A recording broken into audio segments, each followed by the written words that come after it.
सहना भवतु सहनौ भुनक्तु सह वीर्यं करवावहै तेजस्विनावधीतमस्तु मा विद्विषावहै। ओम शांति शांति शांति। न्याय दर्शन की 87वीं कक्षा चलेगी आज। क्या पूछ रहे? ये 28वें सूत्र में 23 चापदेशों ज्ञान विशेषाणाम, ये तो समझ में आ गया, लेकिन इसका लास्ट का जो शंका उठाई है ना कि सूत्र के लिए, ये नहीं समझ में आई। यदुक्तम इंद्रियार्थ सन्निकर्ष ग्रहणम कार्यम नाथ मनसो सन्निकर्ष से, तो प्रश्न था समझ में आ गया।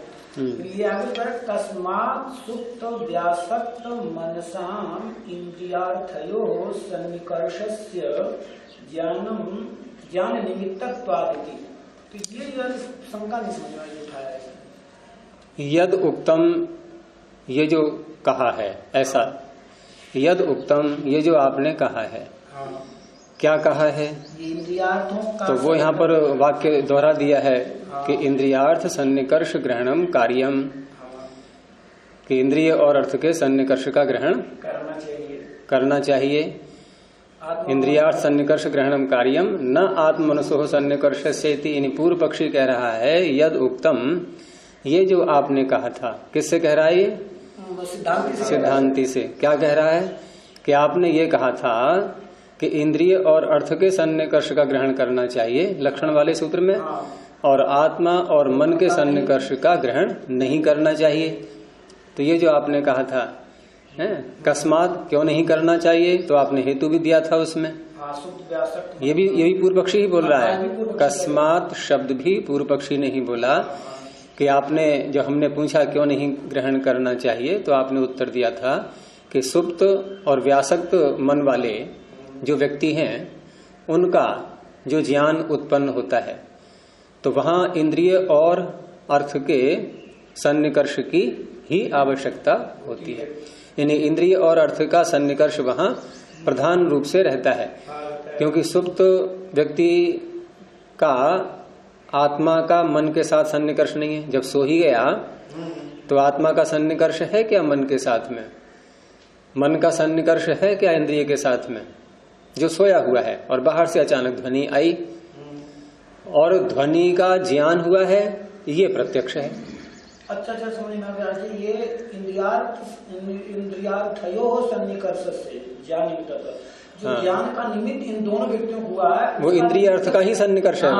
केवल यही सन्निकर्ष है और कोई वहाँ कारण नहीं है। अच्छा, वो हेतु आपका हेतु है?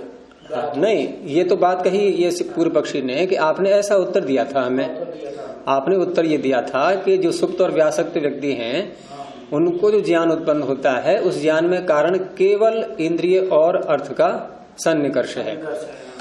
अब इस उत्तर में एक उसने बिंदु ढूंढ लिया खंडन करने का।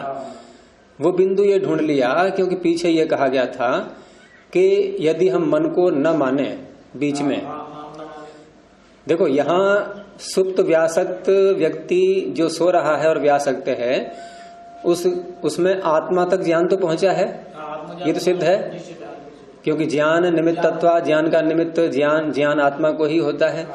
तो आत्मा तक ज्ञान पहुंचा है, ये तो पक्का हो गया। और मन को बीच में माना नहीं जा रहा है इस उत्तर में। इस उत्तर में मन बीच में नहीं आ रहा है। मन के साथ विशेषण कैसे मन वाला है? नहीं, वो तो व्यासक्त की बात हो रही है कि जो सुप्त मन है या व्यासक्त मन है, जहाँ जिसका मन सो गया, जिसका मन व्यासक्त है, वो जिस कौन है? आत्मा। तो आत्मा में जब मन सो गया, यानी मन कारण नहीं है। अब मन कारण नहीं है। आत्मा तक ज्ञान पहुंचा सुप्त और व्यासक्त व्यक्ति में, तो वहां मन तो कारण नहीं है, क्योंकि आप कह रहे हैं कि इंद्रिय और अर्थ का सन्निकर्ष यही ज्ञान का निमित्त है वहां पर। तो जब ये ज्ञान का निमित्त है और ज्ञान जीव तक पहुंच चुका है, तो मन को तो आपने हटा दिया, कारण नहीं माना है। हटा दिया का तात्पर्य मन को कारण नहीं माना आपने। और मन को कारण नहीं माना है तो आपने स्वयं पीछे एक समस्या दिखाई थी कि यदि हम मन को बीच में नहीं लाएंगे तो सारे ज्ञान एक साथ उत्पन्न होने लगेंगे। तो वो आपका जो पीछे का सिद्धांत है वो यहाँ पर व्याहत हो रहा है। और व्याहत हो रहा है तो व्याहतत्वात् अहेतु, व्याहत होने से फिर ये जो आप कह रहे हैं कि इंद्रियार्थयोः सन्निकर्ष से ज्ञान निमित्तत्वात्, यानी सुप्त और व्यासक्त व्यक्तियों के साथ में जो आपने ये हेतु दिया, ये हेतु नहीं बन पाएगा, ये अहेतु बन जाएगा। फिर अब समझ आ गई, ये इसका प्रश्न में संगति नहीं लग रही थी। इसी का जो उत्तर दिया इसने अर्थ मां भूत व्याघाता। हाँ, अब यहाँ पर जो उत्तर दिया है उसने, पहले तो उसने जो है पूर्व पक्षी ने ही खंडन किया कि व्याहतत्वात् अहेतु, यदि तावत् क्वचित आत्मनसो सन्निकर्षस्य ज्ञान कारणत्वं नेष्यते। यदि कुछ स्थल आप ऐसे मानोगे, कौन से स्थल हैं वो? सुप्त और व्यासक्त वाले हैं। वहां पर आत्म मनसोह सन्निकर्षस्य ज्ञान कारणत्वम न इष्यते, वहां आप आत्मा और मन के सन्निकर्ष को ज्ञान का कारण नहीं मान रहे हैं। ठीक है, वहां आपको इष्ट नहीं है क्योंकि आप कह रहे हैं केवल इंद्रिय अर्थ का ही सन्निकर्ष हुआ है और वही मुख्य है वहां। तदा युगपद ज्ञानानुत्पत्तिर मनसोलिंगम इति व्याहन्येत। तो ये जो आपका कथन पीछे सूत्र में आ चुका है, ये कथन खंडित हो रहा है, उसके विरुद्ध ये आपका हेतु जा रहा है। न इदानीं मनसः सन्निकर्षम इंद्रियार्थ सन्निकर्षः अपेक्षते, क्योंकि आपके द्वारा दिए उत्तर में इंद्रिय और अर्थ का जो सन्निकर्ष हुआ है, ये इंद्रिय अर्थ का सन्निकर्ष मन के सन्निकर्ष से रहित है। न इदानीम, न आ गया न आगे अपेक्षते लगा लेंगे अपेक्षते के साथ में कि इदानीम, इस उत्तर में, इस अवस्था में, सुप्त व्यासक्त अवस्था में मनसः सन्निकर्षम, मन का जो सन्निकर्ष है, ये मन का सन्निकर्ष इंद्रियार्थ सन्निकर्ष इसकी अपेक्षा नहीं कर रहा है। इंद्रियार्थ सन्निकर्ष मन के सन्निकर्ष की अपेक्षा नहीं कर रहा है आपकी दी हुई सिचुएशन में है। तो उस अवस्था में मनः संयोग अनपेक्षायाम, मन का संयोग जब आप अनपेक्षित मान लेंगे, ऐसा होने पर युगपद ज्ञानोत्पत्ति प्रसंग, एक साथ ज्ञान की उत्पत्ति का प्रसंग आएगा। और अथ माभूत व्याघात, और फिर भी आप ये कहें कि नहीं, कोई भी व्याघात नहीं है यहाँ पर, अर्थात हमने जैसा कहा है वैसा ही है। ठीक है, तो आपने जैसा कहा वैसा ही है, लेकिन आप व्याघात नहीं मानोगे तो उस अवस्था में सर्व विज्ञानानाम आत्म मनसोह सन्निकर्षः कारणम इष्यते। आप व्याघात तभी तो नहीं मानोगे जब मन को स्वीकार करोगे यहाँ कारण के रूप में, यानी मन का भी सन्निकर्ष हो रहा है, मन का आत्मा के साथ भी सन्निकर्ष हो रहा है, ये सारी बातें आपको माननी होंगी, तभी तो व्याघात हटेगा आपका। तो उस अवस्था में सर्व विज्ञानानाम, सारे विज्ञान जितने भी उत्पन्न होते हैं जीवात्मा के लिए, वहां आत्मा का और मन का सन्निकर्ष ये आपको स्वीकार करना होगा। और करना होगा तो उस अवस्था में हमारा किया हुआ आक्षेप ज्यों का त्यों रहा। कौन सा आक्षेप? कि आत्मा और मन का ग्रहण करना चाहिए। आपने क्यों नहीं किया फिर? तद अवस्थम एव इदम भवती।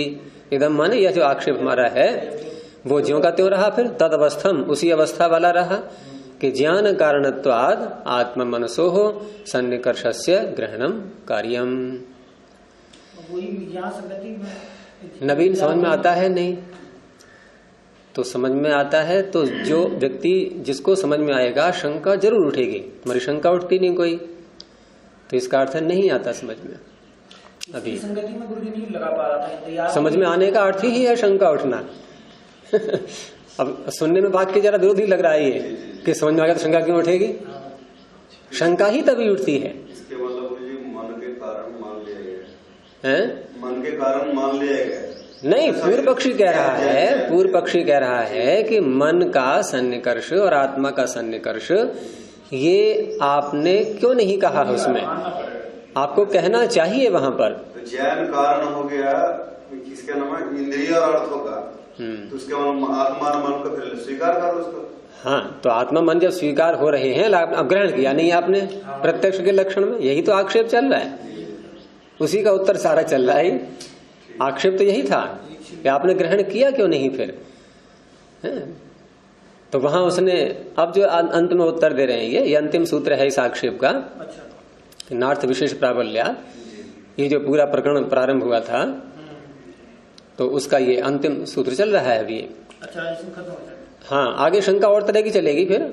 मतलब यहाँ ये जो विषय चल रहा है कि आत्मा और मन का सन्निकर्ष ग्रहण आपने क्यों नहीं किया, इस शंका का ये उत्तर का अंतिम सूत्र है। जी वो अर्थ विशेष की प्रबलता दिखा करके फिर कहा कि मन में जो हरकत हो रही है उस मन की क्रिया का कारण क्या है, आपको बताना पड़ेगा। हाँ, वो आज चलेगा विषय। तो यहाँ जब इन्होंने उत्तर दिया कि नार्थ विशेष प्राबल्यात के न से, तो तात्पर्य है कि पीछे जो व्याघात आप बता रहे हैं कि व्याहतत्वाद अहेतु, ये आपका अहेतु, ये जो आपने आक्षेप किया है वो ठीक नहीं है। यहाँ कोई व्याघात नहीं है, अर्थात हमारा हेतु व्याहत नहीं है, इसलिए व्याघात नहीं है। नास्ति व्याघातः न ही आत्मनः सन्निकर्षस्य ज्ञान कारणत्वं व्यभिचरति। आत्मा और मन के सन्निकर्ष, आत्मा और मन का जो सन्निकर्ष है ये ज्ञान में कारण बनता है, ये इस सिद्धांत का कोई व्यभिचार नहीं हो रहा है। हम उसका खंडन नहीं कर रहे कि आत्मा और मन का सन्निकर्ष नहीं है। क्या हमने कहा है कहीं ऐसा? हमारा कोई वाक्य बताइए आप कि हमने कहीं भी ऐसा कहा हो कि आत्मा मन का सन्निकर्ष नहीं होता है? फिर क्या है कि हम केवल इंद्रियार्थ सन्निकर्षस्य प्राधान्यम उपादीयते, इंद्रिय और अर्थ के सन्निकर्ष का प्रधानता उसकी बता रहे हैं। वो मुख्य है, ये सन्निकर्ष ये मुख्य है, केवल ये द्योतित करना चाह रहे हैं।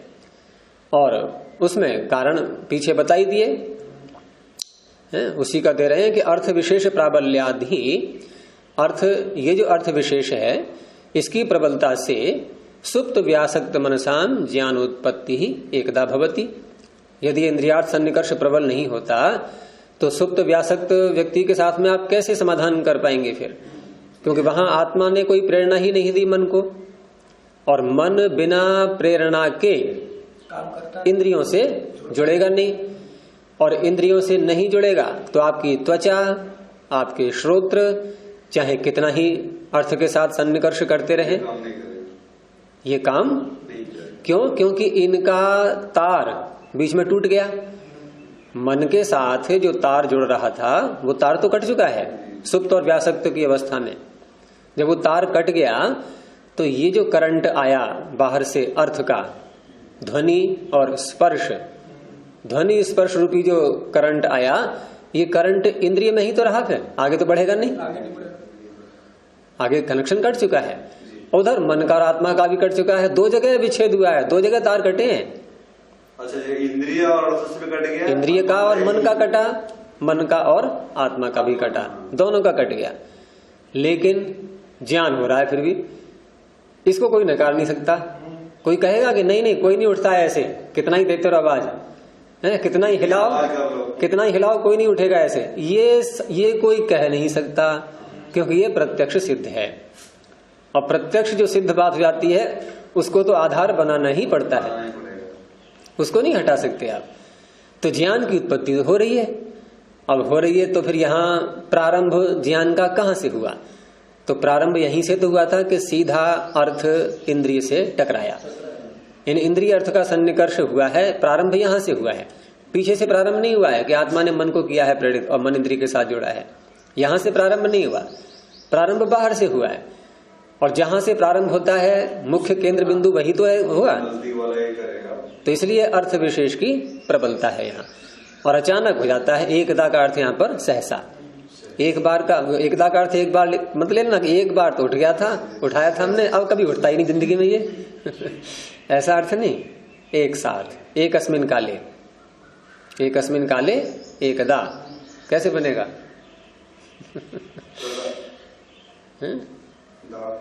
सर्वई कान्य किम यत तदह काले दा, काले काले अर्थ में होता है, काल अर्थ में, समय अर्थ में। तो एक अस्मिन काले एकदा, सर्वस्मिन काले सर्वदा, अन्यस्मिन काले अन्यदा, कस्मिन काले कदा, तस्मिन काले तदा, इस तरह से। तो एक ही काल में ये एकदम ज्ञान उत्पन्न हो जाता है। अर्थ विशेष क्या है बता दिया, कश्चित एवं इंद्रियार्थ, कोई भी इंद्रिय का जो विषय है उसी को अर्थ कहते हैं। यहाँ दो लिए थे इन्होंने मुख्य रूप से, कौन कौन से? शब्द और स्पर्श। और प्राय इन्हीं का प्रयोग करते हैं हम, किसी को जगाते हैं तो क्या उसको कुछ सुंघाएंगे नाक में? क्या उसको कुछ रसना पे रख करके चखाएंगे, जगाएंगे तो हैं? क्या उसकी आंखें ऐसे खोल करके दिखाएंगे क्या उसको कुछ? ऐसा ही करते हैं। तो 3 इंद्रियों का तो प्रयोग करते नहीं। तब करते हैं जब सूक्ष्म से कोई चीज बढ़ गया तब फड़ करके क्या है। अरे सीधे है, आवाज देंगे या हिलाएंगे, बस छुएंगे उसके लिए। वो तो जब करेंगे सारे कार्य, जब ये 2 फेल हो जाए हमारे, वो अवस्था में फिर तो ये सोचेंगे कि मर तो नहीं गया ये, तब देखेंगे आंखें खोल के कि कुछ है भी कि नहीं है, आवाज दे किसको रहे हैं। और होता है कभी कभी सोते सोते व्यक्ति, हम जब बहालगढ़ में रहते थे वहां पर, तो एक वहां जो पुस्तकालय है उसको संभालने वाले एक थे पंडित हंसराज जी, बहुत वृद्ध व्यक्ति थे। हैं? नहीं, बहुत गोरे थे वो पंडित हंसराज, आपने शायद नहीं देखे होंगे। ये है सन 74, 75, 76 की बात है लगभग, तब की। तो हम लोग सुबह मिलते थे जाके उनसे, रोज अच्छी अच्छी बातें करते थे। और तो एक बार वहां गए, कमरा उनका खोला तो बहुत सारी पुस्तकें रहती थी उनके कमरे में, छोटा सा ही कमरा था अपने। तो कभी कभी पढ़ते पढ़ते ही ऐसे सो जाते थे। तो पीछे धोक लगी थी उनके, ऐसे दीवार से किताबों की धोक थी, वो दीवार की क्या, किताबों की अलमारी थी, उसे ऐसे धोक करके ऐसे बैठे हुए थे अपने। हम आवाज दें, पंडित जी पंडित जी। वो देखा कुछ भी नहीं उन्हें, एकदम पत्थर बने ऐसे बैठे हुए थे। बैठे बैठे चले गए। कब नींद आई, कब चले गए, कब श्वास रुक गई, कुछ नहीं पता। फिर उनकी अंत्येष्टि की गई वहीं पे, पंजाब के थे। तो इस तरह से यहाँ अर्थ क्या है, कहा कश्चिद एव इंद्रियार्थ, और प्रबलता क्या है उसकी, तस्य प्राबल्यम, तीव्रता और पटुता। जब तीव्रता कहा गया है तो इसके बाद तीव्रता तो संबंध है अर्थ विशेष से, और पटुता का संबंध है ग्रहण विशेष से। जो ग्रहण हुआ, जीव तक जो ज्ञान पहुंचा, ये पटुता हो गई। क्योंकि पट धातु गति अर्थ में आती है, गति का ज्ञान भी अर्थ होता है, जिससे ज्ञापन हो रहा है, तो वो पटुता हो गई। और तीव्रता हो गई उसकी अर्थ विशेष की, जो ध्वनि तीव्र है, स्पर्श बहुत जोर से हुआ, ये सब तीव्रता वो कहलाएगी। और पटुता उसके समझना, जो जीव ने समझा है। किसी बच्चे को जगाओ तो बहुत देर में समझता है वो, कर भी लिया कि बोल भी दिया, फिर सो गया, फिर हिलाया, फिर थोड़ा सा हाँ, फिर सो गया। और बड़ा व्यक्ति है तो एकदम थोड़े से संकेत से ही नींद खुल जाएगी। तो मंदता का उल्टा ही तीव्रता हो जाएगा फिर, क्योंकि यहाँ जगाना है, यहाँ जगने की बात सिद्ध हो रही है ना, तो जगने में तीव्रता उसकी पटुता आएगी। यहाँ पर नहीं, तीव्रता वहां मंदता किसको कहा आपने, शब्द ध्वनि जो हो रही है वो, जैसे तीव्रता का हाँ, तीव्रता जो है वो समझने की क्षमता, तीव्रता को तो आप इधर ले लो विषय के साथ में, और पटुता में है समझने की जो क्षमता है उसकी। पटुता से मंदता को ग्रहण करेंगे, हाँ, तो उसको बोले तीव्रता के साथ में नहीं। तीव्रता के दृष्टिकोण से पटुता के मंदता लिया है। पटुता में मंदता आएगा नहीं यहाँ पर। पटुता का उल्टा तो फिर यह है ज्ञान कम ग्रहण किया है उसने, मंद कह लो चलो आप, लेकिन अर्थ वही लेना है उसमें। ज्ञान ग्रहण करने में ही मंदता है उसकी, विषय तो पूरा है। जैसे बराबर ध्वनि 2 व्यक्तियों को की गई, एक बच्चा है एक बड़ा है, उसको भी उसी ध्वनि से जगाया। जैसे कोई ऐसे किया, चुटकी बजाई, मान लीजिए चुटकी से ही, मान लो हम बच्चे को जगा रहे हैं, चुटकी से ही बड़े को जगा रहे हैं, तो बड़ा तो जग गया, बच्चा नहीं जगेगा चुटकी से। अब यहाँ पर आप कहोगे पटुता, तो जब ये तीव्रता तो बराबर हुई है, ध्वनि की तीव्रता बराबर हुई, लेकिन पटुता में अंतर आ गया। पटुता कुशलता के अर्थ में आते हैं, ग्रहण करने में जो क्षमता। हाँ, तो उसी को कह रहा हूं मैं, उसमें अंतर आ गया, उसमें अंतर आ गया। लेकिन यहाँ क्योंकि जगना सिद्ध हो रहा है तो उसको उसी रूप में लेंगे। तो तच्च अर्थ विशेष प्राबल्यम, अब ये जो अर्थ विशेष की प्रबलता है, ये इंद्रियार्थ सन्निकर्ष विषयम, यहाँ स्पष्ट दिख रहा है कि इंद्रिय और अर्थ के सन्निकर्ष विषय वाली है ये प्रबलता जो है यहाँ। न आत्म मनसो सन्निकर्ष विषयम, क्योंकि यहाँ आत्मा मन से तो कोई संबंध ही नहीं है, अभी उस विषय वाली नहीं है। तस्मात्, इसलिए इंद्रियार्थ सन्निकर्षः प्रधानम। यहाँ तक हो गया था ये। तो हमारे गुरुजी ये था पठुते न चार्थ विशेष प्राबल्यम। पढ़ते के आगे विराम है। पठुते का आगे हमारे न चार्थ विशेष प्राबल्यम इंद्रियार्थ सन्निकर्ष विषय। यहाँ ना का शब्द तो ये पाठ भेद है, लेकिन यहाँ जो इसमें आ रहा है इसमें तच्च अर्थ विशेष प्राबल्यम, पढ़ते के आगे विराम आ गया। हाँ, पटुता नहीं पटुते, द्विवचन है ना, तीव्रता पटुते, पटुता का द्विवचन, द्वंद्व समास है। अब आगे पूर्व पक्षी है, नहीं ये नहीं हुआ, अब चलेगा, यही चलेगा कि पूर्व पक्षी जो है अब एक आशंका आक्षेप उठा रहा है। असति प्रणिधाने, वही स्थिति ले रहा है जो सिद्धांती ने बताई थी। कौन सी स्थिति ले रहा है?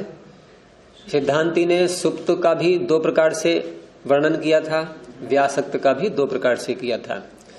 सुप्त का दो प्रकार से किया था तो कैसे कैसे किया था कि एक तो वो सुप्त है जिसने पहले प्रणिधान कर लिया था कि मैं इतने बजे उठूंगा, तो वहां कुछ कुछ तो आत्मा की प्रेरणा प्रारंभ में हो चुकी है, उसको बिल्कुल हटा दिया। यानी पूर्व पक्षी वो स्थिति ला रहा है जहां आत्मा और मन दूर दूर तक नहीं है। ठीक है, इसलिए उसने तुरंत कह दिया असति प्रणिधाने, हम प्रणिधान को भी हटा रहे हैं। प्रणिधान वाला जो पक्ष था उसको नहीं ले रहे अभी, यानी प्रणिधान भी न होने पर, ठीक है, बिल्कुल सोच के नहीं सोया है मुझे कब उठना है।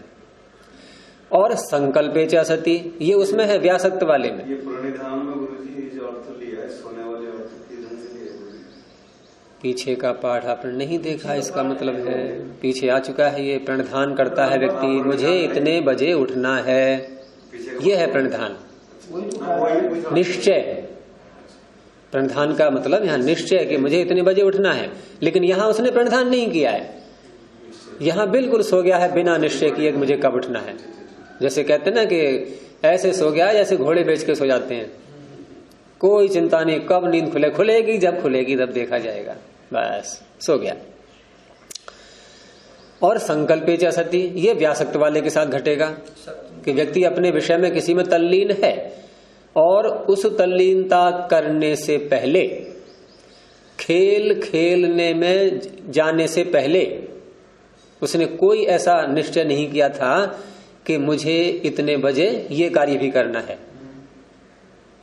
संध्या की घंटी का पर्याय है मेरा, वो बजानी है, ऐसा भी नहीं है।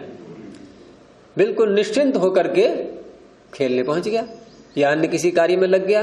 व्यासक्त तो है वो, लेकिन बिना संकल्प के। समझ में आ गया नहीं? अब यानी कि दोनों पक्ष उन्होंने ले लिए, सुप्त के भी और व्यासक्त के भी। कौन से? जहां आत्मा की प्रेरणा बिल्कुल नहीं है मन के साथ में।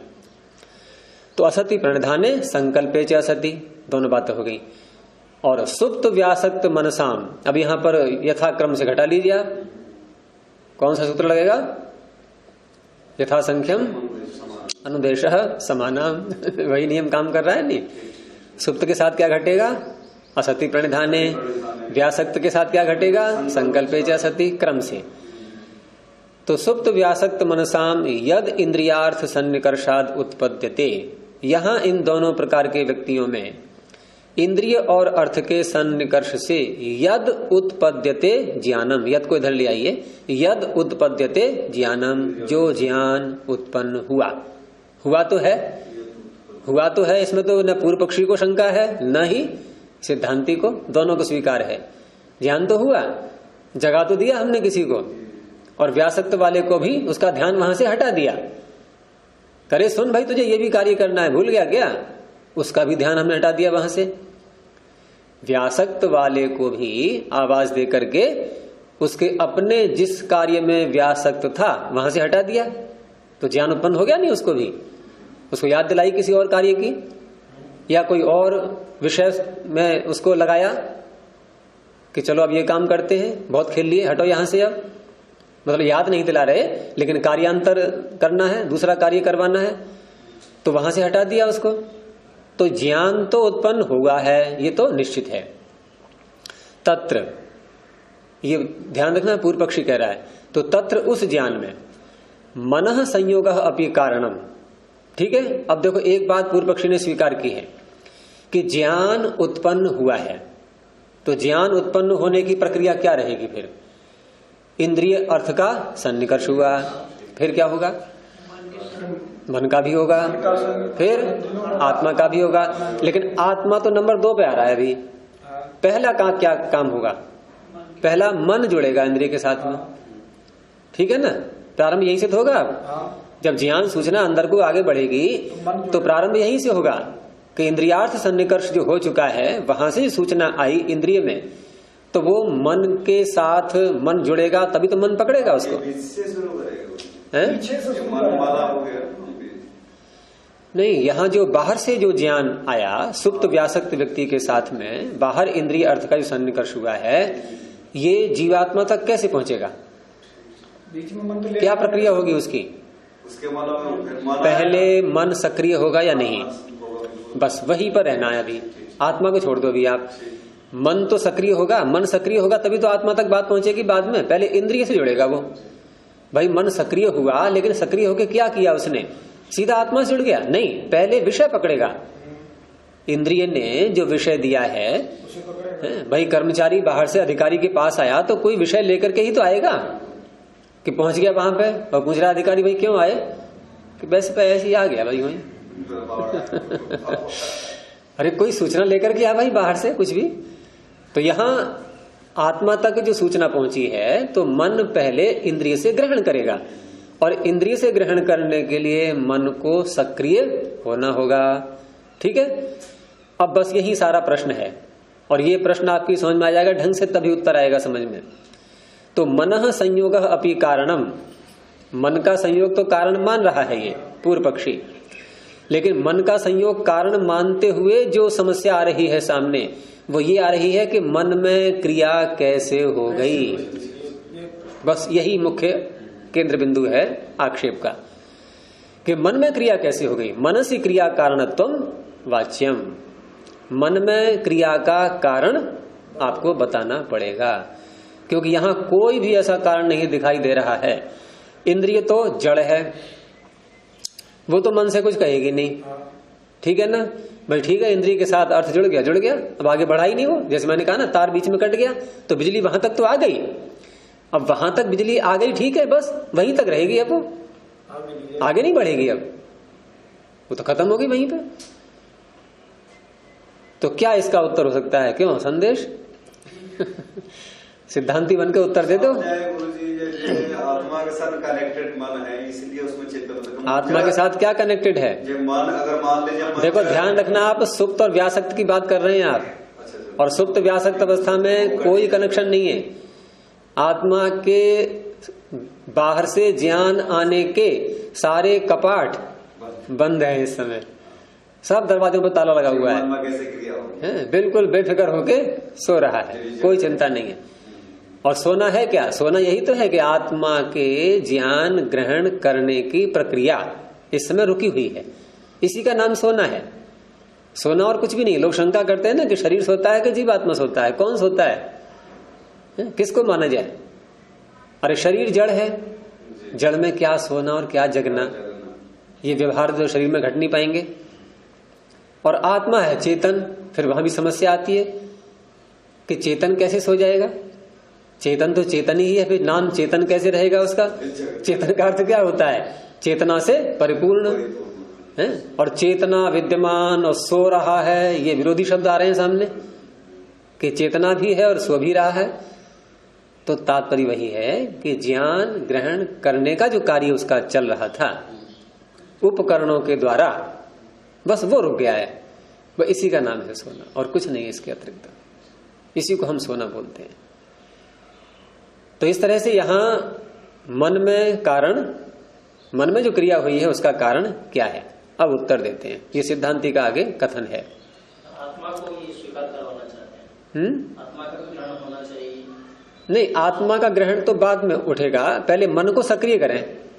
मन के क्रिया द्वितीय चरण क्या है? ज्ञान के अंदर पहुंचने की प्रक्रिया में दूसरा पड़ाव। तो प्रथम पड़ाव तो इंद्रिय ने अर्थ को पकड़ लिया, ये दूसरा भी तो मान रहा है कि आत्मा को ज्ञान भी हो गया है। नहीं, वो हो गया है, ठीक है, हो गया है। वहां तक पहुंचने के लिए हम चलेंगे कहाँ से? चलेंगे कहाँ से ना, फिर मन में वो तो अंतिम बिंदु है कि वहां तक ज्ञान तो पहुंच गया है। क्रिया का जो कारण है वो, हाँ, मतलब मन को सक्रिय करने का जो है, अगर ये सिद्ध नहीं हो पाया, क्योंकि मन अगर सक्रिय हो गया तो आत्मा को सक्रिय नहीं करना है। अब मन सक्रिय होकर के दोनों काम करेगा, इंद्रिय से जुड़ेगा और उधर फिर बस एक ही को तो करना है सक्रिय, आत्मा को नहीं करना है सक्रिय। आत्मा को तो मन बताएगा ही, वो तो सेवक है उसका, लेकिन मन तो जगह। अब बाहर से कोई व्यक्ति आया, अधिकारी से मिलना है और चपरासी सोए पड़ा है, वो बार बार उसको हिला रहा है, भाई जाके सूचना दे मैं आया हूं यहां पर, और वो जग ही नहीं रहा है, वो सक्रिय ही नहीं है।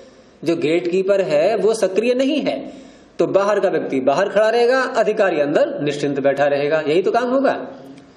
अब अगर हमने उस गेट कीपर को सक्रिय कर दिया तो क्या हम अधिकारी को भी करेंगे सक्रिय? अब वो तो काम वो कर देगा बीच वाला सारा, वो उससे भी पूछ लेगा, जान लेगा कौन आया है भाई, और अंदर अधिकारी को जाकर के भी बता देगा। इसमें प्रश्न ये होगा कि सक्रिय करेगा कौन? वही तो प्रश्न है वही प्रश्न उठाया गया है। हाँ, वही प्रश्न उठाया गया है यहाँ पर।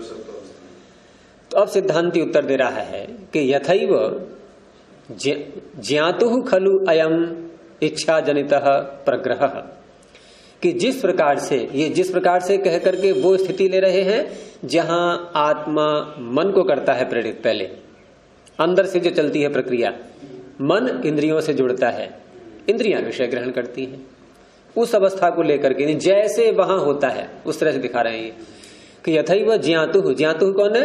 ज्ञाता कौन है? आत्मा। कि जिस प्रकार से ज्ञाता आत्मा का प्रग्रह, यहां जोड़ लीजिए इसको, ज्ञातुः प्रग्रह, ज्ञाता का प्रग्रह। प्रग्रह क्या है? प्रयत्न। जीवात्मा का गुण प्रयत्न पीछे आ चुका है, इच्छा द्वेष प्रयत्न सुख दुख ज्ञानानि आत्मनो लिंगम, ठीक है। तो ज्ञाता का जो प्रग्रह है, ये प्रग्रह कब होता है? कहा अयम इच्छा जनितः, अयम प्रग्रह, ये जो प्रग्रह है प्रयत्न आत्मा का, ये इच्छा से उत्पन्न होता है। और इच्छा भी कब उत्पन्न होगी? ये अपनी ओर से आप जोड़ लीजिए अध्ययन करके थोड़ा। इच्छा कब उत्पन्न होती है? ज्ञान होने पर। बिना ज्ञान के इच्छा नहीं होगी, बिना इच्छा के प्रयत्न नहीं होगा, बिना प्रयत्न के मन को प्रेरणा नहीं मिलेगी। तो सबसे पहले ज्ञान, फिर इच्छा, फिर प्रयत्न, और फिर मन हिलेगा, ठीक है। मन में प्रेरणा उस प्रग्रह से होगी, उस प्रयत्न से होगी। ये तो एक सामान्य प्रक्रिया है। आक्षेप का उत्तर अभी यहां नहीं आ रहा है, अभी तो समझा रहे हैं, वो स्थिति ला रहे हैं कि सामान्य प्रक्रिया में, सामान्य ज्ञान ग्रहण करने की प्रक्रिया में किस किस तरह से होता है। तो यथैव ज्ञातुः खलु अयम इच्छा जनितः प्रग्रह, इच्छा से उत्पन्न जो प्रग्रह है प्रयत्न, ये मनसः प्रेरकः आत्मगुणः, ये मन को प्रेरणा करने वाला आत्मा का गुण है। आगे अल्पविराम लगा हुआ है आपके में, आत्मगुण, ठीक है। इतनी बात समझ में आ गई कि जैसे ज्ञाता आत्मा का इच्छा से उत्पन्न प्रग्रह, ये जो मन का प्रेरक जिसको कहा जा रहा है, ये आत्मा का गुण है, प्रयत्न आत्मा का गुण है, ठीक है। ये आत्मा का गुण है, एक तो ये सिद्ध हो गया प्रयत्न। ऐसे ही एक गुण और है आत्मा का, ये तो स्वीकार है पूर्व पक्षी को भी, ठीक है, और सिद्धांती को भी स्वीकार है कि ये जो प्रग्रह है ये मन का प्रेरक है और आत्मा का गुण है ये।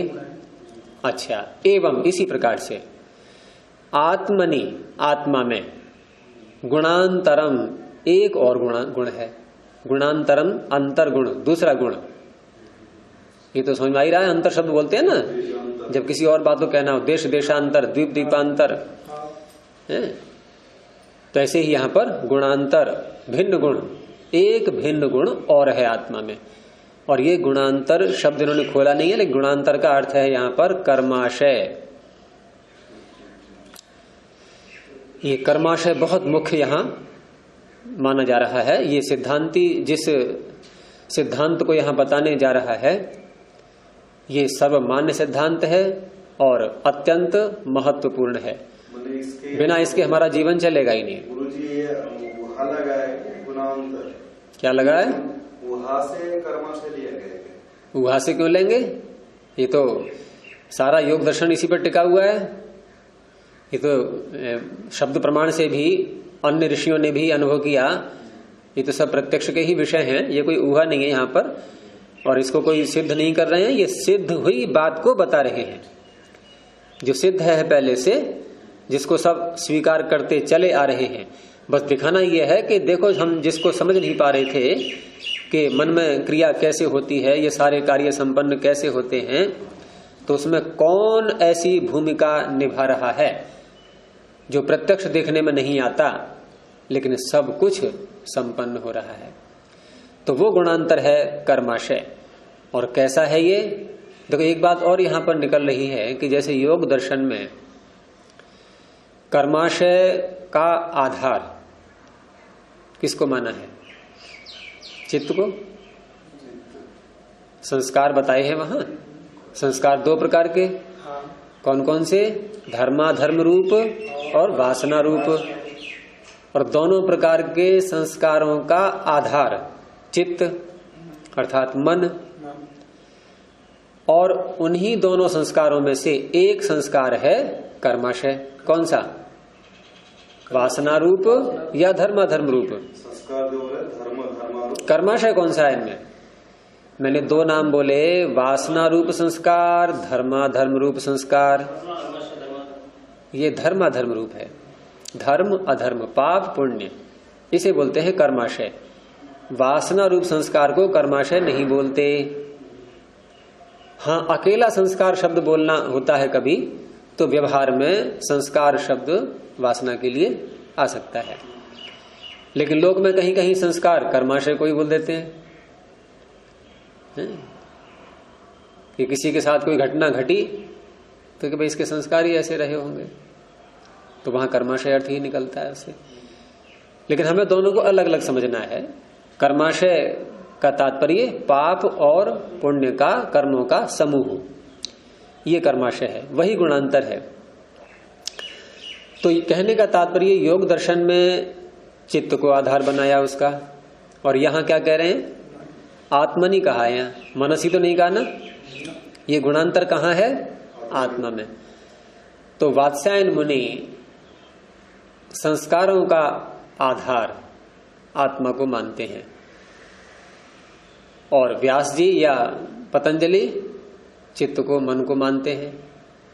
तो ये सामान्य रूप से देखें, प्रथम दृष्टया तो विरोध दिखाई देता है कि नहीं, कि कहीं मन को आधार बताया जा रहा है, कहीं आत्मा को आधार बताया जा रहा है, और सत्य तो एक ही होता है, दो तो होते नहीं है भाई। या तो ये सत्य है या वो सत्य है, हैं? तो कैसे हल निकलेगा? ये विचारणीय विषय है कि नहीं है? तो आप लोग विचारना कैसे, क्या हो सकता है? शक्ति होने से मन भी तो जीवात्मा की, आत्मा की ही तो एक जो है वो शक्ति है। मन का तो भी दो रूप माना गया ना, एक स्वाभाविक और एक जो है कि यहाँ तो करण की बात हो रही है, यहाँ तो करण की बात चल रही है। ये इंद्रिय के साथ जो सन्निकर्ष हो रहा है, ये करण के रूप में। आत्मा का साधन ही तो मन है, मन और है क्या चीज? तो साधन करण एक ही बात हो गई।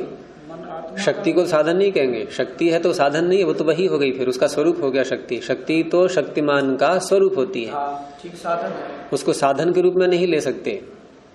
साधन साधक से अलग होता है। साधन, साधक, सिद्धि और साध्य।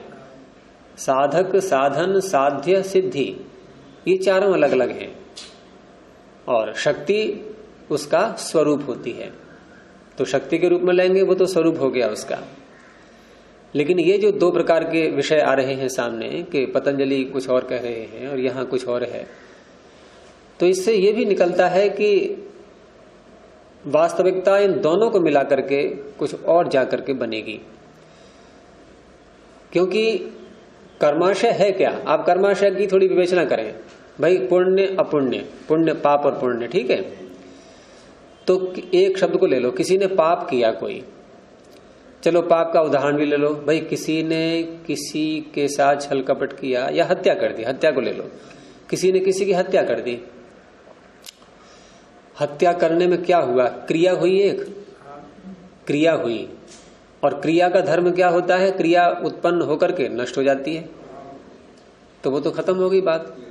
क्रिया हुई थी वो समाप्त हो गई, कहीं भी नहीं है, कुछ भी नहीं है उसका एक अंश भी नहीं है क्रिया का, यानी कि अब नहीं मार रहा है वो तो हो गया, पीछे घटना घट गई सारी। अब कहेंगे कि इससे भाई पाप कर्म उत्पन्न हुआ, ये कहा जाएगा? पाप कर्म उत्पन्न हुआ और कर्माशय में संचित हो गया, ऐसी तो व्याख्या होगी। तो कर्माशय में संचित क्या चीज हुई है? वो पाप कर्म क्या है? वो किसका नाम है? पाप कर्म। क्रिया तो समाप्त हो गई थी, वो जो मारा था, फिर ये पाप कर्म किसका नाम है? आप बताइए। संस्कार विशेष नहीं हैं? उसके अंदर में जो संस्कार छुपा हो, मैंने क्रिया तो कर दिया, क्रिया समाप्त हो गई, उसकी क्रिया का संस्कार। पाप तो ये हो गया ना कि अनुभूति जो उसको जो है ना कि पाप करने की जो है एक जो पुण्य करता है तो जो उत्साह होता है, जो वो अनुभूति सुखात्मक अनुभूति होती है। एक पाप करता है, गलत काम होता है तो दुखात्मक जो अनुभूति होती है। चलो वो भी अनुभूति उस काल में हुई जब मारा था तब। क्रिया वो संस्कार हो गई ना गुरु जी, संस्कार। तो अगर आप संस्कार पे आ गए तो ये वासनाओं में आ गए बाप, ये वासना संस्कार बोलते हैं इसको। मैं बात कर रहा हूँ कर्माशय वाली। पाप जो कर्म है, पाप की वासना नहीं, वासना को अलग करते हैं आप थोड़ी देर के लिए। तो ये पाप कर्म, ये कर्म क्या है? ये इस कर्म शब्द का अर्थ क्या होगा, ये प्रश्न है यहाँ पर। कर्म है क्या? ये कर्म कहते किसको है भाई? कर्म का अर्थ क्रिया ही तो होता है, और क्रिया तो होकर के नष्ट हो गई, और जो नष्ट हो गई वो है ही नहीं, अब है ही नहीं तो फल कैसे देगी वो? अभी भी वो तो उसके रूप में ना, वो किसके रूप में? पश्चाताप कर रहा है ना वो, उसे पता है कि मैं वो पश्चाताप कर रहा है। पश्चाताप करते हैं हिंसक लोग, ये जो वो मार रहा है ISI का जो क्या है बगदादी, वो पश्चाताप कर रहा है भला, फिर भी उसे तो पता है ना, उड़ाए पड़ा है, गर्दन काटे पड़ा है लोगों की। पश्चाताप यहाँ कुछ नहीं है यहाँ। तो प्रश्न यह है कि ये पाप कर्म किसको कहा जाए? उसका फल है कर क्रिया का, तो क्रिया आप फल पे आ गए। अब फल नहीं, क्रिया का फल क्या? क्रिया अच्छा, क्रिया का फल क्या है उसके पास में? अब जिसने हिंसा की है उसके पास में क्या चीज है? अब क्रिया जिसने की, जिसने हिंसा की, ठीक है, उसके पास क्या चीज है? अब संस्कार में आएंगे तो वासनाओं में आ गए। फिर आप बात कर्माशय की हो रही है, तो ये ऐसे नहीं मिलेंगे ना उत्तर। हम जो है गहराई में जाकर, क्योंकि विवेचना ऐसे ही होती है भाई। हो सकता है आपके दिमाग में कोई उत्तर आए और किसी के आए, तो विचारणीय विषय होते हैं ये। हम क्या करते हैं केवल शब्दों पर कि हाँ भाई ये क्या है, पंक्ति ऐसे है, संगति लगा ली, हो गया। इतने मात्र से बात नहीं कि हाँ लिखा है कर्माशय गुणांतर लिखा है, मान लिया हमने, ठीक है। क्यों? क्योंकि हम सुनते चले आ रहे हैं कर्माशय होता है। अब होता क्या है कि सुनते सुनते सुनते जब बार बार कोई बात सुनी जाती है तो उसकी गहराई व्यक्ति नहीं घुसेगा। बार बार सुन करके वो छाप इतनी तगड़ी पड़ जाती है किसी विषय की कि बस वहीं तक रहता है। फिर वो गहराई तक नहीं, गहराई तक जाने के लिए हमें सोचना पड़ेगा कि जो हम शब्द बोल रहे हैं ये शब्द वास्तव में कौन से अर्थ को कह रहा है। तो यहां यदि हम देखें तो कर्म नाम का कुछ भी नहीं दिखाई दे रहा है हमें। तो कर्म नाम का कोई तत्व कुछ भी नहीं दिखाई दे रहा है। अगर हम कहते हैं हिंसा की उसकी करने की आदत पड़ गई है, बार बार करेगा वो, मान लिया ठीक है, लेकिन आदत जो पड़ी है वो वासनारूप संस्कार है। फिर प्रश्न वहां भी उठेंगे, अभी उसकी विवेचना अलग है कि ये वासना भी क्या चीज है, बात वहां भी ऐसे ही उठेगी जैसे यहां प्रश्न उठ रहा है कर्म क्या है, ये कर्म क्या है, वासना क्या है, ये दोनों विचारणीय विषय हैं। लेकिन हम केवल इन पंक्तियों में ही लगे रहते हैं। ये बहुत गंभीर विषय है क्योंकि हमारे जीवन से संबद्ध विषय है सारे ये। हमारा जीवन, कर्माशय इतना महत्वपूर्ण है कि हमारा जीवन ही इसी पर टिका हुआ है। अरे कर्माशय का ही तो फल है ये, जाति आयु भोग सारा क्या है ये कर्माशय हुआ क्या किस क्या लिया है? अभी तो मैं विषय उठा रहा हूँ, तो करो विचार क्या है ये, वो क्या चीज है?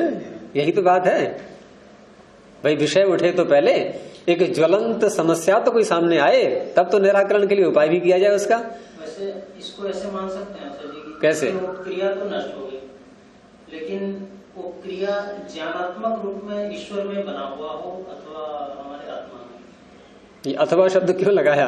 क्योंकि ज्ञान स्वरूप आत्मा भी है, भले ही आत्मा भूल जाए, लेकिन ईश्वर में तो तुमने ये उत्तर दिया कि ज्ञान के रूप में या तो ईश्वर को पता है उसका कि इसने ऐसे ऐसे हिंसा की थी, या जीव को पता है स्वयं कि इसने ऐसे ऐसे कि मैंने ऐसे ऐसे हिंसा की थी। ठीक है, अब जब इस पाप कर्म का फल आएगा, अब चलो उस कर्म की जगह ज्ञान बोल दो, अब इस ज्ञान का जब फल मिलेगा, है ना, फल तो मिलता है, ये तो निश्चित है, क्योंकि जाति आयु भोग हमारे सामने है, इससे हम पीछे हट नहीं पाएंगे। जो चीज प्रत्यक्ष आ चुकी, ध्यान रखना, प्रत्यक्ष जो बात हो जाती है उसको फिर नहीं नकार सकते।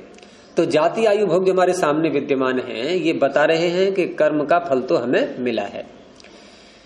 अब प्रश्न यह है, कर्म का फल कर्म स्वयं देता है अपना फल, अर्थात वो ज्ञान जो जीव के अंदर है कि मैंने हिंसा की, या परमात्मा के अंदर है कि इसने ऐसे हिंसा की, तो ये ज्ञान स्वयं फल देगा जाति आयु भोग के रूप में, या कोई और देगा? और देगा तो ईश्वर देगा। अच्छा, कोई और देगा। अब कोई और देगा में दो रह गए हमारे। अगर हम आत्मा आधार मानते हैं उसका कि आत्मा में वो ज्ञान है, तो आत्मा को तो पता ही नहीं है। क्या तुम्हें पता है क्या क्या कर्माशय पीछे है, और कितने संचित रह गए, कितने भोग लिए, प्रारब्ध में कितने शेष हैं, कुछ है पता? एक का भी पता नहीं है ना। और नहीं पता है तो हम कैसे फल उसका उत्पन्न करेंगे, जब जानकारी नहीं है बिल्कुल भी, तो अकेला ईश्वर ही तो बचा। तो अब ये उत्तर बनेगा, यदि ज्ञान हो भी जाए जीवात्मा को, तो भी फल ग्रहण करना नहीं चाहेगा, और चाहेगा भी किन किन का? अच्छे का। खराब को हटाओ, क्योंकि अधिकार में रहेगा पूरा उसके। हाँ, लेकिन यहाँ तो विवश होके भोग रहे हैं, पाप कर्म का भी भोग रहे हैं, पुण्य कर्म का भी भोग रहे हैं। तो इस तरह से यहाँ अंत में यही तो निष्कर्ष निकलता है कि हम जो कुछ भी करते हैं, क्रिया तो नष्ट हो जाती है, लेकिन ऐसा हमने किया है इसका ज्ञान ईश्वर को रहता है। और ईश्वर को जब रहता है तो फिर एक अलग से कर्माशय का समूह बना करके और एक किसी अधिकरण में उसको टिकाया जाए, तो क्या चीज टिकाएंगे हम? पहली बात, टिकाने के लिए है क्या हमारे पास में? क्या रखेंगे? चित्त रूपी जो थैला है, जो अधिकरण माना हमने, उसमें क्या चीज रखी जाएगी? और चित्त को माना गया है कि सत्व स्तंभ से बना हुआ है, प्रख्या रूपम ही चित्त सत्वम, व्यास के भाष्य में। और वहां पर सत्व गुण की प्राथमिकता है, सत्व गुण प्राधान्य है, उसमें सत्व गुण अधिक है चित्त की बनावट में। ये रचना चित्त की मानी गई है, उसमें सत्व अधिक, उससे कम रजस, उससे कम तमस, इस तरह से है। और वहां जो हम सुख दुख की अनुभूति करते हैं, वहां ये कहा गया है कि सत्व के जितने भी कण हैं वो एक सक्रिय होते हैं उस काल में। सक्रिय कैसे होते हैं, यही बड़े विचारणीय विषय है कि क्या सक्रिय होना होता है। हिलने लगते हैं क्या वो, तो हमें सुख की अनुभूति होती है। सक्रिय किसे कहेंगे?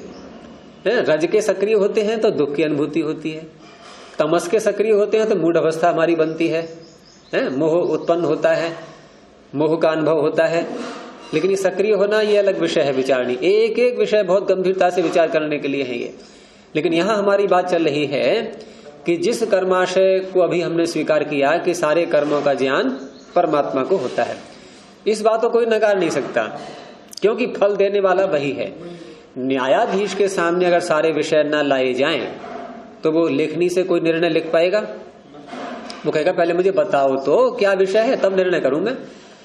और कर्म फल परमात्मा देता है, सभी मानेंगे इस बात के लिए, हैं? और कर्म फल जब परमात्मा दे रहा है तो कर्म का ज्ञान हुए बिना दे रहा है या कर्म का ज्ञान होने पर दे रहा है फल? कर्म का ज्ञान होने के बाद कर देता है। तो कर्मों का ज्ञान सारा परमात्मा को है। विश्वानी देव वयुनानी विद्वान, वयुन का अर्थ महर्षि यास्क ने निरुक्त में कर्म ही किया है। ज्ञान भी है उसका अर्थ और कर्म भी है, कर्म और ज्ञान दोनों ये वयुन का अर्थ है। और वह देव, वह परमात्मा विश्वानी वयुनानी विद्वान, सारे वयुनों को जानने वाला है नहीं है? प्रमाण है इसमें, शब्द प्रमाण। अच्छा, अब बात आती है कि जब इस कर्माशय का, हमारे किए कर्मों का, अब कर्माशय को आप कर्मों का भंडार उसी रूप में लेना, ज्ञान के रूप में। ये कोई अलग से भौतिक सत्ता नहीं है, कोई किसी प्रकार की, कोई द्रव्य नहीं है ये कर्माशय, ये केवल जानकारी है, ज्ञान, और वो जानकारी सीधे परमात्मा को है। क्या अब भी हमें इस ज्ञान के भंडार का, कर्माशय का आधार किसी और को मानना अनिवार्य है क्या? अब भी कि चित्त में मानते हैं हम, कि जैसे किसी फ्लॉपी में या आपके हार्ड डिस्क है या अन्य कोई यंत्र है, उसमें कुछ संकेत भर जाते हैं चित्रों के, ध्वनियों के, ठीक है, उसको आप रगड़ देंगे ऐसे करके तो वो सारे खत्म, कुछ नहीं पता लगेगा। कहते हैं ना भाई हार्ड डिस्क खराब हो गया, ये खराब हो गया, वो खराब हो गया, वो संकेत थोड़े बिगड़ गए। तो वहां संकेत तो क्या बोलते हैं, छाप है ये इसकी, और ऐसे छाप हम कहते हैं कि चित्त पर पड़ जाती है। तो छाप चित्त पर किस चीज की पड़ जाती है? भाई ज्ञान तो ईश्वर को है ही हमारे सारे कर्मों का, तो चित्त पर छाप पड़ जाना क्या है ये, इसका क्या स्वरूप रहेगा? बड़े विचारणीय विषय है ये हैं, और बहुत चलते हैं ये वार्तालापों में, प्रवचनों में, पुस्तकों में, सब जगह ये विषय आएंगे बार बार ऐसे कि चित्त पर छाप पड़ जाती है, संस्कार पड़ जाते हैं। जैसे वो रस्सी, कुएं से पानी भरते हैं तो पत्थर घिस जाता है ना, तो पत्थर पर निशान पड़ गया, उसका निशान, तो ऐसी चित्त पर निशान पड़ जाते हैं। तो निशान किस चीज के पड़े? भाई ज्ञान ते गुण है, क्या गुण का भी कोई निशान पड़ता है? क्या गुण का कोई निशान पड़ेगा? निशान क्या है ये छाप क्या चीज है? तो सारा ज्ञान तो ईश्वर को है ही। और प्रमाण ये भी है कि जब प्रलय होती है उस अवस्था में सभी मानते हैं कि चित्त भी अपने मूल कारण में साम्य अवस्था वाली स्थिति में पहुंच गया। अब चित्त नाम की कोई चीज नहीं है वहां पर, और मुक्ति भी जीवात्मा की हुई नहीं है। तो अगली सृष्टि में जब ये सारे जीवात्माओं को शरीर दिया जाएगा भिन्न भिन्न योनियों में, तो उस अवस्था में इनको चित्त बना करके परमात्मा देगा या नहीं? जो चित्त बनाएगा परमात्मा, नया ही तो बनाएगा। उस नए चित्त में क्या कोई संस्कार है पीछे का? कोई छाप है? पीछे की छाप है कोई क्या उसमें? नहीं है ना, है? कोरा है ना, बिल्कुल। अच्छा, कोरा है तो उस कोरे में अब कौन लिखावट करेगा? उस कोरे कागज पर कौन लिखेगा? परमात्मा ही तो लिखेगा। तो परमात्मा क्यों लिखेगा? प्रश्न ये है। हम जब किसी बात को लिखते हैं तो क्यों लिखते हैं? कि हम भूल जाते हैं, इसलिए लिखते हैं। भाई देखो हम लिखा देख लेंगे और हमें याद आ जाएगा, तभी तो लिखते हैं। और अगर आपको पक्का विश्वास है मैं कभी भूलता ही नहीं, तो आप अंकित करेंगे उसको कहीं पे? भाई स्मृति के लिए कहीं भी अंकित करने की आवश्यकता नहीं है। और परमात्मा जब 432 करोड़ वर्ष तक प्रलय काल में सारे जीवात्माओं के कर्मों का हिसाब संभाले रखे रहा, तो अब कैसे भूल जाएगा वो? मेरी बात कहीं गलत लग रही है क्या? समझ में आ रही है? नहीं। अब कैसे भूल जाएगा? नहीं भूल सकता, नहीं भूल सकता। तो फिर उसको उस चित्त में अंकित करने की, सृष्टि काल में जो नया चित्त बना के दिया, जो कोरा चित्त है, उसमें अंकित करने की क्या आवश्यकता है उसको? क्या वो उस चित्त में देख देख करके फल देगा कि देखो मैंने क्या अंकित किया, जब देख लूं इस चित्त में, अब इसको ये फल दूंगा, अब इसको ये फल दूंगा। जो इतने काल तक संभाले रहा अपने ज्ञान में, तो यहाँ क्यों देखेगा? वो देखने का अर्थ है कि उसको याद ही नहीं आ रहा है। रजिस्टर खोल के देख रहा है सबके। उसमें फल देने के लिए ना करता हो, लेकिन जीवात्मा उसी को अपने अनुसार, उसी के अनुसार कर्म करेगा। नहीं समझे? जीवात्मा किसके अनुसार कर्म करेगा? अपने जो चित्त में, जैसे तो हमें पता है हम जीवात्मा हैं, हम देखते हैं चित्त को, कहीं से पता लग रहा है कि हाँ देख रहे हैं, देखो जरा देखें अंदर क्या है, अब कौन सा कर्म करें हम। देखो प्रत्यक्ष अनुभूतियों से ही सारे से ये हल होने वाले हैं। ये है हम जैसे जैसे हम कर रहे हैं, सुख भोग रहे हैं, दुख भोग रहे हैं, मेरे हमारा चलो प्रारब्ध हमने कुछ किया, ये तो आपने विवश होकर के स्वीकार किया है ना। प्रारब्ध है, ठीक है, प्रारब्ध क्या है, वो किसके पास में है, उसका ज्ञान किसको है, बात ये हो रही है। चलिए सुख दुख की बात अलग है, लेकिन जब हम कर्म कर रहे हैं हमको तो पता नहीं, कई सारे जो जिससे हम प्रेरित होकर करते हैं वो तो हमारे, हम देखते नहीं स्थूल रूप में, तो जिससे प्रेरित होकर के कर रहे हैं, तो प्रेरणा किसी ने दी, तो प्रेरणा किसने दी है? तुम्हारा कहना है कि कर्माशय ने हमारे, और कर्माशय को अभी तक हम जो समझ पाए विचार करते करते वो परमात्मा को ज्ञान है सारा उसका, यही तो है। तो कौन देगा प्रेरणा? और अगर हम परमात्मा ने चित्त में अंकित कर दिया है सारा कर्माशय, वो ज्ञान अंकित कर दिया है, तो चित्त जड़ है या चेतन है? जड़ है। तो जड़ चेतन को प्रेरणा देगा?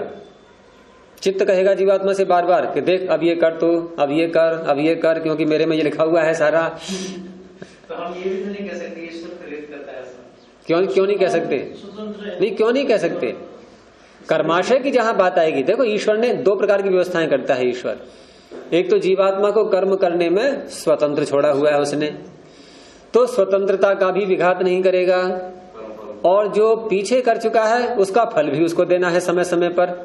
इन दोनों का तालमेल बिठाएगा वो, और दोनों के तालमेल में पीछे के कर्माशय के अनुसार समय समय पर ऐसा कई बार होता है हमारे जीवन में भी कि हम ये सोचते कि अरे ये कहां से मेरे दिमाग में ये बात आ गई, मैं क्यों कर बैठा इस काम के लिए।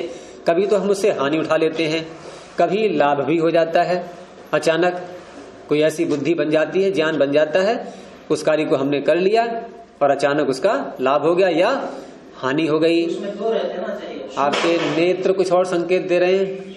शुभ अशुभ दोनों रहते हैं, तो शुभ और अशुभ दोनों कर्माशय हमारे पास हैं, तो दोनों कर्माशय के लिए हमारे पास का तात्पर्य वो ईश्वर के पास है, ठीक है, हाँ उसके पास में है।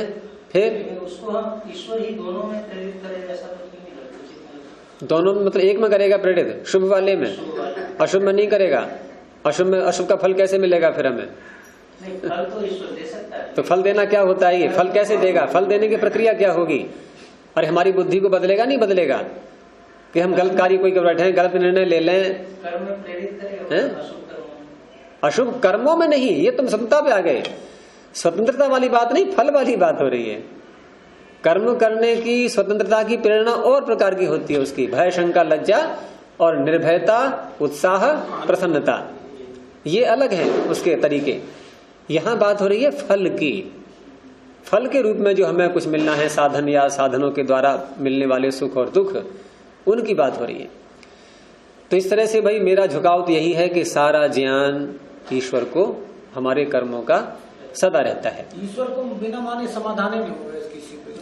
चित्त में तो कुछ प्रिंट आउट डालता होगा उसका अपने चित्त में। हाँ, फिर करना विचार, कल फिर चर्चा करेंगे इस पर कि प्रिंट आउट कैसे उसमें निकलता है, चित्त में कैसे जो है करेगा वो है, उसकी प्रक्रिया कैसे रहेगी। यद्यपि सूक्ष्म विषय है, लेकिन हमारे सामने शब्दों के अलावा और कोई माध्यम नहीं है समझने का। हम जो भी बात समझेंगे, यद्यपि ये विषय वर्णनातीत है कहने के लिए, लेकिन हम मानते कम बिना वर्णन किए।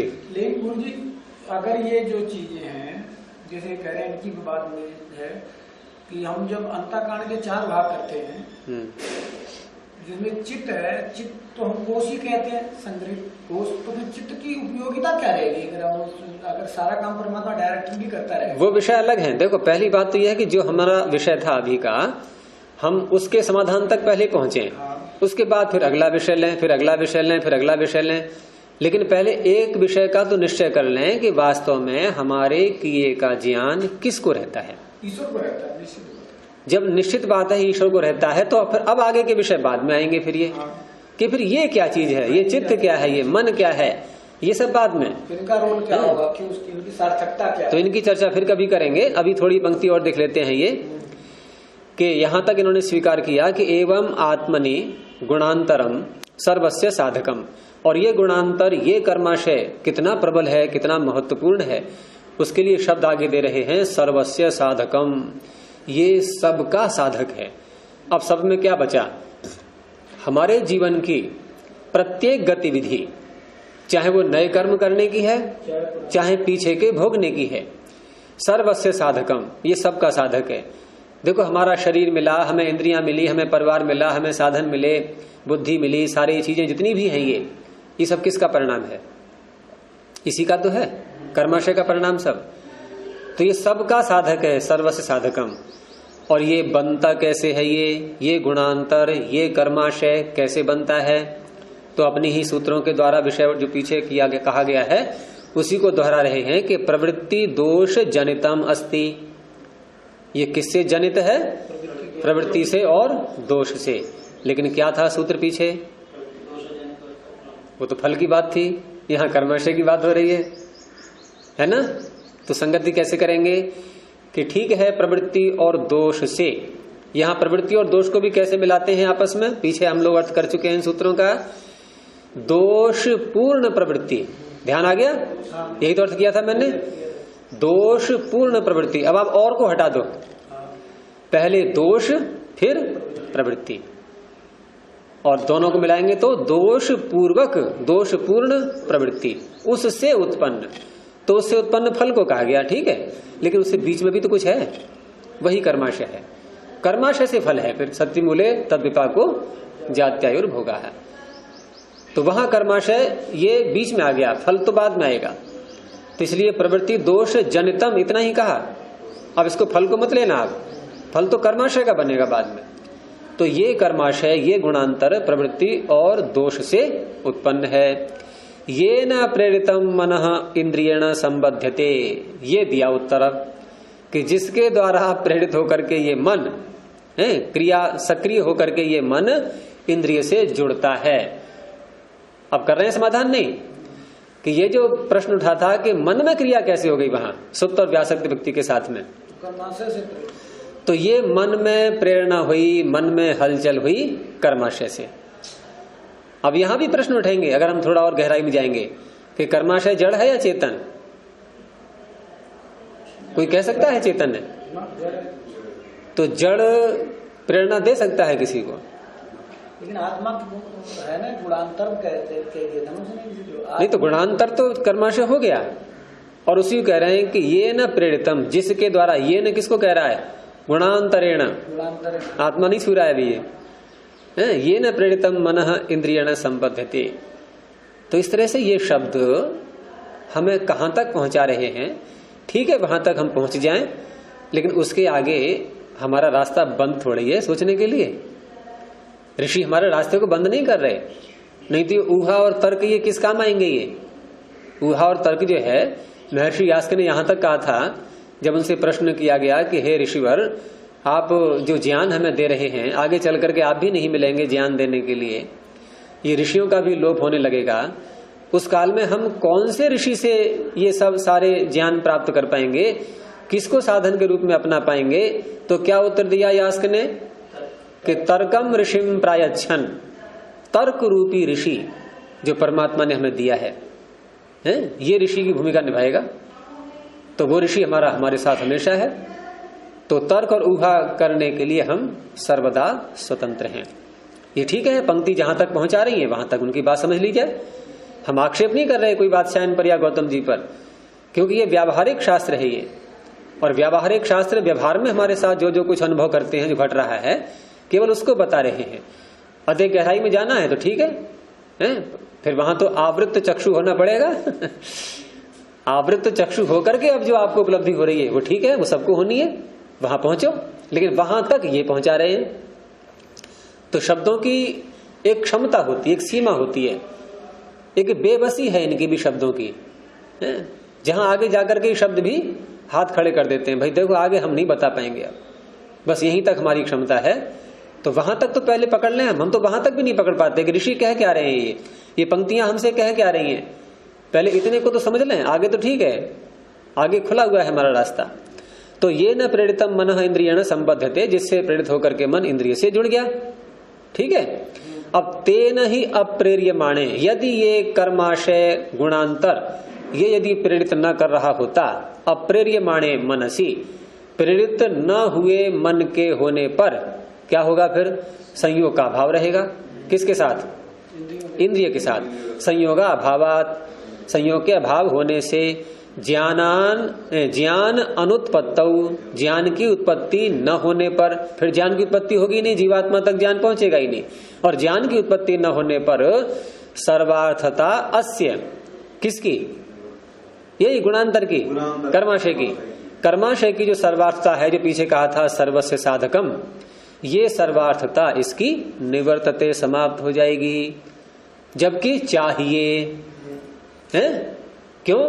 क्योंकि ज्ञान तो हो रहा है, सुप्त और व्यासक्त को ज्ञान तो हो रहा है, तो निवर्तते वाली बात को कह करके हम चुप हो जाएंगे? अब ये तो चाहिए ना हमें। लेकिन ये यदि मन को हम सक्रिय न माने, कोई प्रेरणा देने वाला न हो यहाँ पर, तो ये जुड़ेगा नहीं, और न जुड़ने से कर्माशय की सर्वार्थता समाप्त हो जाएगी, जो कि संभव नहीं है। इसलिए आगे कहा कि एषितव्यम च अस्य गुणांतरस्य द्रव्य गुण कर्म कारणत्वम। ये जो गुणांतर है कर्माशय, इसका द्रव्य का कारण बनना, गुण का कारण बनना, कर्म का कारण बनना, ये इष्ट है। एषितव्यम, ये चाहिए ही, इस पर आपको विचार करना ही पड़ेगा, ये स्वीकार करना ही होगा। ये तीन चीजों का कारण बताया। भाई द्रव्य क्या है? हमारा सारा शरीर ये द्रव्य ही तो है। ये सारी इंद्रियां, पूरा शरीर, साधन जितने मिले, इनका भी कारण कर्माशय। और जो जो गुण हमारे उभरते हैं अलग अलग विषयों को समझने के लिए, उन गुणों में भी कारण कर्माशय। भाई कोई गाना अच्छा गा लेता है, कोई नहीं गा पाता, कोई बोल अच्छा लेता है, कोई हकलाता है, किसी के सुनने में कमी है, कोई नृत्य अच्छा कर लेता है, कोई अलग प्रकार की चित्रकारी अच्छी कर लेता है, कोई नहीं कर पाता। ये सबकी क्षमताएं अलग अलग है, नहीं है? ये सब क्या है? गुण। इनमें भी कारण कर्माशय। और कर्म जो हम करते हैं, उन कर्मों में भी पीछे से हमारा कर्माशय कारण बना हुआ है। यदि पुण्य कर्माशय अधिक है तो हम उत्तम कोटि के कर्म करने में बड़ी सरलता से सफल हो पाएंगे, और पाप कर्म अधिक है, पाप कर्माशय अधिक है, तो हम उत्तम कर्म करने के लायक बन ही नहीं पाएंगे। तो इस तरह से कर्म, द्रव्य, गुण सब में ये कारण है। कौन? गुणांतर कर्माशय। अन्यथा ही नहीं तो क्या होता कि चतुर्विधानाम अणुनाम, ये जो 4 प्रकार के अणु हैं, पृथ्वी, जल, अग्नि, वायु, ये आकाश को नहीं मानते अणु से बना हुआ। ये भी एक विचारणीय विषय है कि ये आकाश को क्यों नहीं मानते। मतलब पंचभूतों में गिनती जो की जा रही है आकाश की, तो सब तन्मात्रा से आकाश उत्पन्न हुआ, ऐसा ये क्यों नहीं मानते हैं? ये भी एक विचार का विषय है। तो चतुर्विधानाम अणुनाम, 4 प्रकार के जो अणु हैं उनका, और भूत सूक्ष्माणाम, और शब्द, स्पर्श, रूप, रस, गंध, ये तन्मात्राएं हैं हमारी, जिनको भूत सूक्ष्म भी कहते हैं, इनका ये गुण के रूप में ले लिया। और मनसाम, इसको कर्म के रूप में ले लिया, क्योंकि मन सक्रिय होता है इसलिए मनसाम च। इन सब में क्रिया का हेतु अन्य कोई संभव नहीं है। मनसाम च ततः अन्यस्य क्रिया हेतु हो असंभवात। ततः अन्यस्य, उससे अन्य, किससे अन्य? गुणांतर से अन्य, कर्माशय से अन्य कोई क्रियांतर का असंभव होने से शरीर इंद्रिय विषयाणाम अनुत्पत्ति प्रसंग। फिर क्या होगा? हमें ये इसको कारण नहीं माने कर्माशय को, तो ये कुछ भी उत्पन्न नहीं होने वाले। फिर शरीर, इंद्रिय, विषय, इन सब की अनुत्पत्ति का प्रसंग आ जाएगा।